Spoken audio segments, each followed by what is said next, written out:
Welcome to the Dominion Energy second quarter earnings conference call. At this time, each of your lines is in a listen-only mode. At the conclusion of today's presentation, we will open the floor for questions. Instructions will be given for the procedure to follow if you would like to ask a question. I would now like to turn the call over to David McFarland, Vice President, Investor Relations and Treasurer. Please go ahead. Good morning, and thank you for joining today's call. Earnings materials, including today's prepared remarks, contain forward-looking statements and estimates that are subject to various risks and uncertainties. Please refer to our SEC filings, including our most recent annual reports on Form 10-K and our quarterly reports on Form 10-Q for a discussion of factors that may cause results to differ from management's estimates and expectations. This morning, we will discuss some measures of our company's performance that differ from those recognized by GAAP.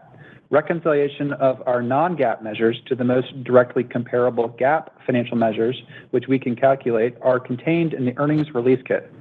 I encourage you to visit our investor relations website to review webcast slides as well as the earnings release kit. Joining today's call are Bob Blue, Chair, President, and Chief Executive Officer, Stephen Ridge, Executive Vice President and Chief Financial Officer, and Diane Leopold, Executive Vice President and Chief Operating Officer. I will now turn the call over to Stephen. Thank you, David, and good morning, everyone. I'll start with quarterly results on slide 3. Second quarter operating earnings were 65 cents per share, which included 3 cents of help from better than normal weather in our utility service areas. Weather normal operating EPS was 62 cents. Relative to Q2 last year, positive factors for the quarter included 11 cents from improved weather, 10 cents from regulated investment growth, and 17 cents related to Millstone, including 13 cents from the absence of extended duration outages and 4 cents due to higher realized power prices. Recall that during the second quarter last year, we experienced both planned and unplanned outages at Millstone. The other material factor for the quarter was an 8-cent year-over-year hurt associated with the revenue reduction at DEV related to moving certain riders into base rates as a result of legislation that became effective in July of last year.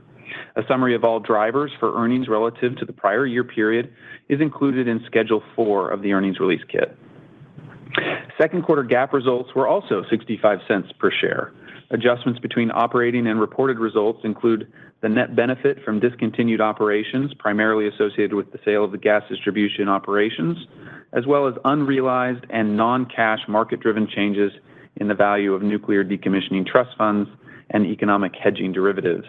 A summary of all adjustments is included in Schedule 2 of the earnings release kit. Turning to guidance on slide 4.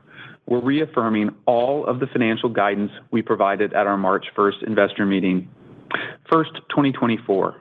We continue to expect 2024 operating earnings per share to be between $2.62 and $2.87, with a midpoint of $2.75.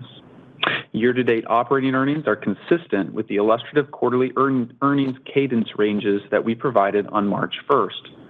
Looking ahead, we expect that better than normal weather during the first half of July, combined with the 3 cents of weather help in the second quarter, will nearly offset the 6 cents of weather hurt we experienced in the first quarter. During the second half of the year, we expect to see some headwinds from higher than budgeted short-term interest rates and backloaded O&M expense, which puts us on track for the midpoint of our guidance range. A summary of the year-over-year drivers and illustrative EPS cadence for the third and fourth quarters is replicated from our March 1st meeting in today's appendix. Turning to 2025 through 2029, we are reaffirming our guidance for 2025 operating earnings per share of between $3.25 and $3.54, inclusive of approximately 10 cents of RNG 45Z credit income, with a midpoint of $3.40. We also continue to forecast an operating earnings annual growth rate range of 5 to 7% through 2029, off a midpoint of $3.30, which excludes the impact of the RNG 45Z credits. As a reminder, we continue to expect to see variation within our annual 5 to 7% growth range as a result of the Millstone refueling cadence, which requires a second planned outage once every third year. As relates to 2025 specifically, earlier this week, PJM published the clearing prices in the 2025-2026 planning year base residual auction. Elevated capacity prices at the RTO and DOM zone affirm what we've been saying for the last several years, that robust investment in an all-of-the-above generation resources and new transmission infrastructure is critical to reliably serve the growing needs of our customers in Virginia. As a vertically integrated utility, we have a natural hedge in that the capacity purchases to serve our load are mostly offset by the capacity revenue our own generation receives. As a result, customers do not have material exposure to the outcome of the capacity market, and therefore higher prices do not automatically translate into higher customer costs.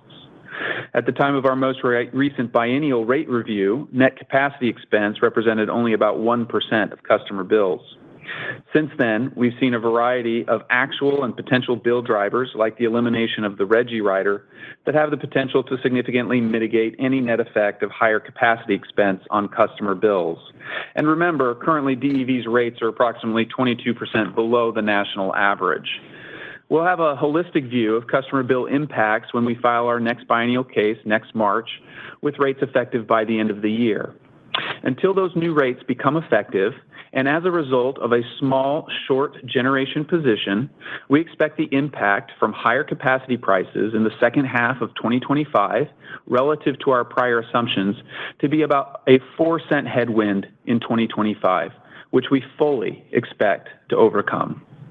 That's a temporary impact, but big picture, this is a clear and forceful signal of the continued need for robust levels and investment in our system for many years to come. Finally, and for the avoidance of doubt, no changes to any of the financial guidance we provided on March 1st, including earnings, credit, and dividend guidance. Turning now to a status update on our business review debt reduction initiatives as shown on slide 5. During the review, we announced transactions that represent approximately $21 billion of debt reduction. With the closings of the Cove Point, East Ohio Gas, Questar Gas, and Wexpro sales, and completion of the DEV fuel securitization, we've now achieved 72% of our business review target.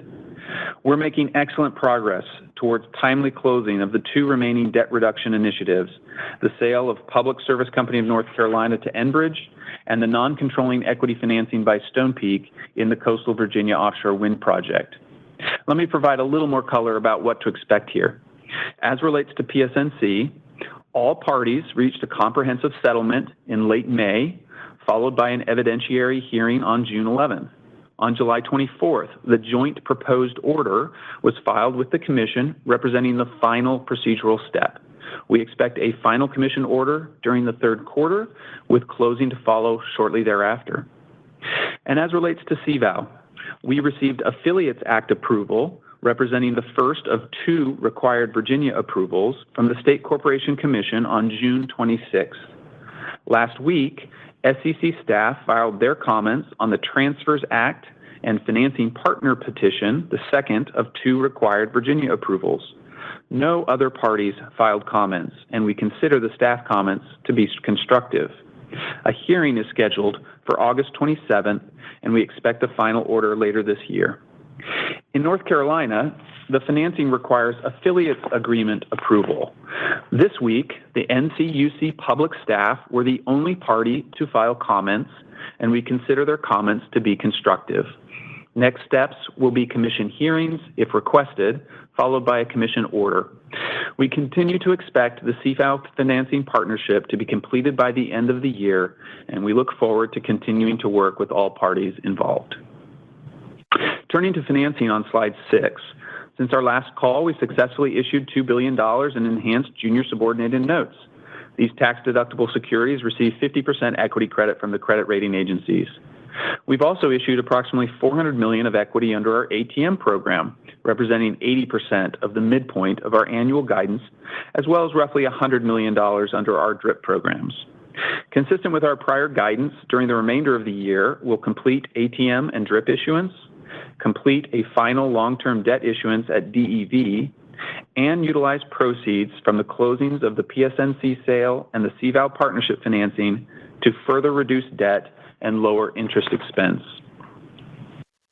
In conclusion, I'll reiterate that I am highly confident in our ability to deliver on our financial plan. The post-review guidance has been built to be appropriately, but also not unreasonably conservative, to weather unforeseen challenges that may come our way.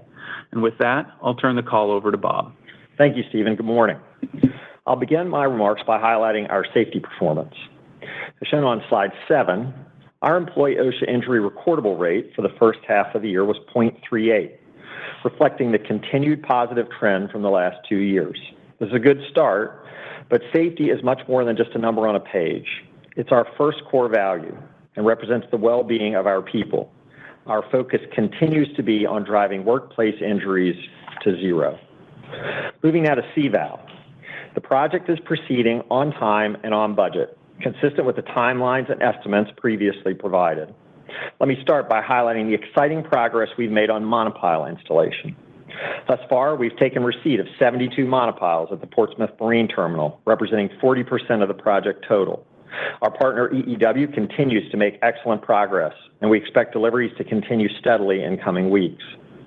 As shown on slide 8, we began monopile installation using DEME's heavy crane vessel, the Orion, on May 22nd. As of yesterday, we've successfully installed 42 monopiles. After a startup period, during which we successfully calibrated our sound verification process in accordance with our permits, we've been able to ramp the installation rate markedly, including achieving 2 monopile installations in a single day on July 21st and again on July 28th. Last week, the project welcomed a second bubble curtain vessel, an important ancillary installation vessel. A bubble curtain is deployed around the pile driving site during every monopile installation as depicted on slide 9. The second vessel will effectively reduce time between installations. In summary, we're confidently on our way to achieving our goal of 70 to 100 monopiles installed during the first of 2 planned installation seasons. In another important milestone, installation of scour protection for the monopiles began in June. We've started work on 23 monopiles to date, which is consistent with the final project schedule. Turning now to slide 10 for a few additional updates. On permits, we have received all federal permits. This is unchanged. On materials and equipment, we're on track and making excellent progress. 2 of 3 offshore substation topside structures have been completed and delivered to Simcoe in Denmark for outfitting. 33 transition pieces have been fully fabricated and 15 have been delivered to the Portsmouth Marine Terminal. All 161 miles of onshore underground cable has been manufactured and about half of the 600 miles of offshore cable has been produced. In fact, we expect to begin installing the export cable later this quarter. Schedule for the manufacturing of our turbines remains on track. Fabrication of the towers for our turbines began in June. It's worth noting that even though we won't begin turbine installation until 2025 per our schedule, DEME recently finished supporting a monopile installation campaign for Moray West, a project off the coast of Scotland that has now successfully installed the same Siemens Gamesa wind turbine model that CVAL will use. Roughly half of the turbines have been installed, and the first turbines are already producing power. The lessons learned from that project will benefit our project installation in the future. Moving onshore, construction activities remain on track, including civil work to support overhead lines, horizontal directional drills, and duct banks to support the underground work, and bores where the export cables come ashore. On regulatory, last November we made our 2023 rider filing, representing $486 million of annual revenue, and a final order was received on July 25th, approving our revenue request. Turning to slide 11, the project's expected LCOE is unchanged at $73 per megawatt hour. Project to date, we've invested approximately $4.5 billion and remain on target to spend approximately $6 billion by year-end 2024. Per the quarterly update filing today, current unused contingency is $143 million compared to $284 million last quarter. Use of this contingency is as expected. I just note that the current unused contingency as a percentage of the remaining project costs at 3% is equal to the same percentage as the time of the original filing in November 2021, despite being some 33 months further along with the project. The current contingency level continues to benchmark competitively as a percentage of total budgeted costs when compared to other large infrastructure projects we've studied and ones that we've completed in the past. We've been very clear with our team and with our suppliers and partners that delivery of an on-budget project is the expectation. Lastly, the project is currently 33% complete, and we've highlighted the remaining major milestones on slide 12. Let me now provide a few updates on Charybdis. Since May, we've installed the main crane structures and the helideck structure as shown on slide 13, and the upper leg construction continues on track. We've commenced the main engine load testing, which is on track. In the coming weeks, we will perform main crane load testing. Turning to slide 14, the vessel is currently 89% complete, up from 85% as of our last update. There's no change to the expected delivery time frame of late 2024 or early 2025, which will be marked by the successful completion of sea trials, after which the vessel will return to port for additional work that will allow it to hold the turbine towers, blades, and the cells. There's no change to the vessel's expected availability to support the current CVOW construction schedule, which we anticipate will start in the third quarter next year. As reflected in today's materials, we've updated the project's current estimated cost, including financing costs, to $715 million compared to $625 million last quarter. The drivers for the increased cost are modifications to accommodate project-specific turbine loads based on final certified weights and dimensions of the equipment and additional financing costs. The modifications will enable Charybdis to handle the latest technology turbine design. Charybdis is vital not only to CVOW, but also to the growth of the offshore wind industry along the U.S. East Coast, and is key to the continued development of a domestic supply chain by providing a homegrown solution for the installation of offshore wind turbines. We continue to see strong interest in use of the vessel after the CVOW commercial project is complete. Let's turn to South Carolina on slide 15. On July 12th, we, along with the Office of Regulatory Staff and other interveners, submitted a comprehensive settlement agreement in our pending electric rate case for approval by the Public Service Commission of South Carolina. The settlement includes all parties signing on or not opposing and reflects the strong collaboration throughout the process. The settlement is premised on a 9.94% allowed ROE and a 52.51% equity capital structure.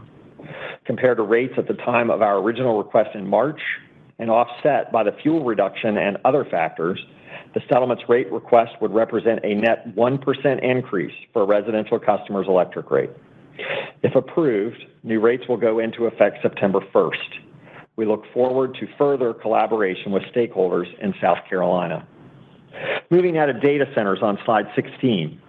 As I've said before, we're ramping into the very substantial and growing multi-decade utility investment required to address resiliency and decarbonization public policy goals, plus the very robust demand growth we're observing in real time across our system. This growth has been recognized by third parties. As just one example, Virginia was recently named America's top state for business in 2024. This was Virginia's record 6th time at the top of CNBC's rankings, and its third win in 5 years, a record unmatched by any other state since the study began in 2007. For full year 2024, we expect DEV sales growth to be between 4.5% to 5.5%, driven by economic growth, electrification, and accelerating data center expansion. It's worth noting that in July, we registered 6 new all-time peak demand records. And just as we expect, our customers likely had no idea of these demanding load conditions given the high-quality operational performance delivered by our colleagues. The data center industry continues to grow in Virginia. We've connected 9 new data centers year to date through July, consistent with our expectations to connect 15 data centers in 2024. Since 2013, we've averaged around 15 data center connections per year.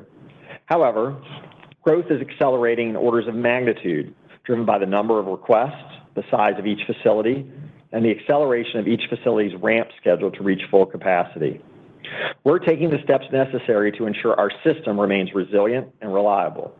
We had accelerated plans for new 500 kV transmission lines and other infrastructure in Northern Virginia, and that remains on track. We were awarded over 150 electric transmission projects totaling $2.5 billion during the PJM open window last December. PJM's latest open window, which commenced on July 15th, is anticipated to be equal to or greater in investment needs as the RTO looks to accommodate data center growth both in Northern Virginia and beyond, with additional transmission upgrades. We're working expeditiously with PJM, the SCC, local officials, and other stakeholders to fast-track critical projects. We're committed to pursuing solutions that support our customers and the continued growth of the region. This includes assessing dispatchable generation needs, especially during winter, and on-site backup fuel storage. To that end, in June, we filed a petition with the SCC to construct and operate a backup fuel source for Brunswick and Greensville power stations to support operations and improve system reliability. Additionally, in July, we announced the acquisition of an additional offshore wind leasehold in North Carolina from Avangrid, which we view as an attractive option for future regulated offshore wind development, as well as a request for proposals to evaluate feasibility of development of small modular reactors at our North Anna site. These projects reflect an all-of-the-above approach to meet growing demand. When we consider this demand growth, we think about the full value chain, transmission, distribution, and generation infrastructure investment that has and will continue to drive utility rate-based growth. Given these drivers, we continue to believe there may be opportunities for incremental regulated capital investment towards the back end of our plan and beyond. As I've said before, we will look at incremental capital through the lenses of customer affordability, system reliability, balance sheet conservatism, and our low-risk profile. Looking forward, we'll file a new IRP in October. Last year's IRP factored in significant load growth and investment in generation and transmission over the next 15 years to meet that load growth, while keeping the cumulative average annual growth in the customer bill below 3%. The most recent PJM DOM zone load projections, as shown on slide 17, which were only modestly different than last year's, along with our work to optimize the best ways to meet this load, will be factored into our planning for this year's IRP. Before I summarize our remarks, let me touch on data center cost allocation on slide 18, which has been a topic of investor interest. We routinely examine cost allocations and the corresponding rate designs to ensure they're fair and reasonable. Distribution and generation rates are reviewed by the SCC every 2 years, and with our next biennial review in 2025. Transmission rates, on the other hand, are reviewed by the SCC every year during our rider T1 proceeding. In both proceedings, if the cost of serving one or more customer classes has changed over time, then costs are reallocated to ensure each customer class is paying their fair share. If the cost of serving one customer class has increased, for example, then their cost allocation will increase, and the cost allocation for all other customers will decrease. The most important example in recent years has been the significant reallocation of transmission costs from residential customers onto larger energy users, such as data centers. Since 2020, residential customers' allocation of transmission costs has declined by 10%, while GS4, our largest energy usage customer class, has increased by 9%. This reflects the growing share of our system that is made up of data centers, along with a shift in how we allocate transmission costs among the classes. We've also adopted other rate mechanisms in recent years that, combined with regular and routine assessment of cost allocation and rate design, ensure costs are shared equitably across rate classes. We have a long and exciting history of working with data center customers, and we look forward to supporting all of our customers going forward. With that, let me summarize our remarks on slide 19. Our safety performance this quarter was outstanding, but there's more work to do to drive injuries to zero. We reaffirmed all financial guidance. Our offshore wind project is on time and on budget. We continue to make the necessary investments to provide the reliable, affordable, and increasingly clean energy that powers our customers every day. And we are 100% focused on execution. We know we must deliver, and we will. With that, we're ready to take your questions. And at this time, we will open the floor for questions. If you would like to ask a question, please press the star key followed by the 1 key on your touch-tone phone now. If at any time you would like to remove yourself from the queue, please press star 2.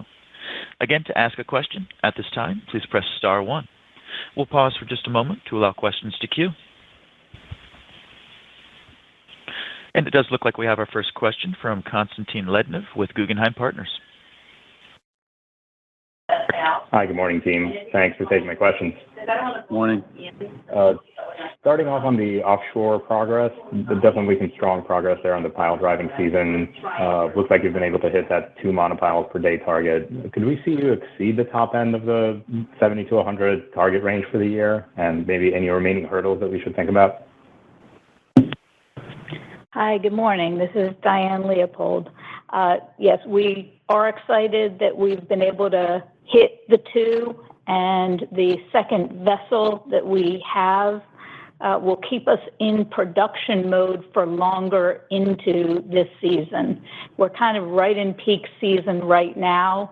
As the weather starts to change a little bit, you know, we may not be able to keep hitting 2 quite as often. So we feel really confident in the 70 to 100. And just also keep in mind that during this season, we want to put in at least enough pin piles to be able to set one of the offshore substations. So we have to take that into account. So overall, I would say the team, both our own internal team and the DEME team, is doing a fantastic job, and that 70 to 100 is a great range. We're very confident in it. Okay, thanks for that.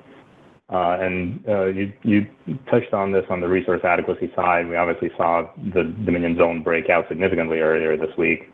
Can you speak to how your capacity plans are evolving as it relates to the forthcoming IRP? And maybe are you looking for more Chesterfield-style gas projects at this point? Yeah, Constantine, when we think about our plans going forward, you know, we gave our 5-year capital plan at the Investor Day in March, and we'll update that annually. That's our expectation.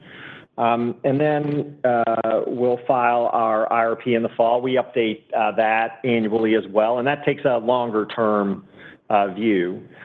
But when we think about demand growth, you know, we saw a big jump, as the slide demonstrates, with PJM between their 22 and 23 forecast, a little more modest, much more modest increase from 23 to 24. So as we described in the prepared remarks, sure, there may be some opportunities toward the back end of the plan to increase CapEx. And lots of data points indicating that we need generation, which we've been saying for some time, both renewable and dispatchable in our service territory here in Virginia. So we'll update the capital plan next year. We'll have an updated IRP based upon the PJM forecast, which was not hugely different than last year's, and we'll remain very focused on making sure that we're able to meet demand for our customers. This is a really exciting time, has been in Virginia. We're very excited to help keep the state number one for business going forward, and that'll require investment in distribution, transmission, and generation as outlined in the plans we've put forward.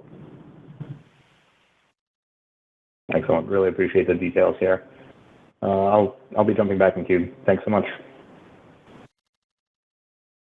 And we have our next question from Nick Campanella with Barclays.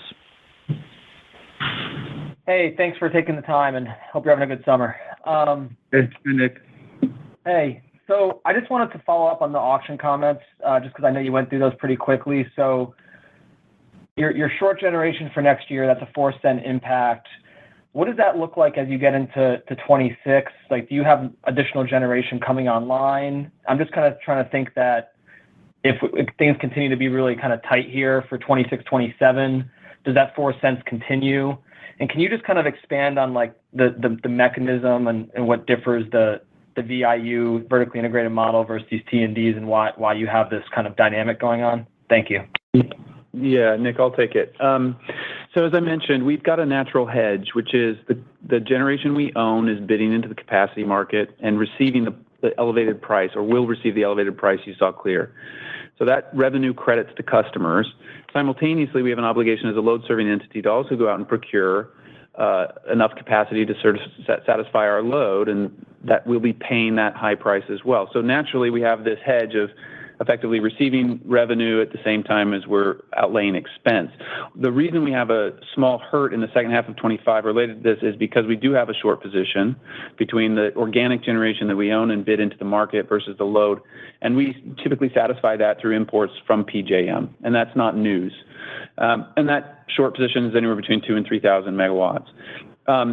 Going forward, the reason it's leakage, so to speak, is because we're in between rate cases. And we weren't able to, because of the timing of this auction in particular, we weren't able to include the expected cost in the cost of service that we filed as part of the last biennial. And we can't change rates until the end of 2025. So for 6 months, or I guess 7 months, because it starts in June, for 7 months, we'll bear the cost effectively of that leakage, but then it will go into rates, and rates will be effective. Capacity is part of base rates. It's a prudently incurred cost. It's recoverable from customers, and that's why we shared some comments on the potential impact on customers. So this is a very, very temporary. It's driven partly by the fact that we were not in a position to increase rates as part of the most recent biennial settlement. It has to do with the timing of this particular auction.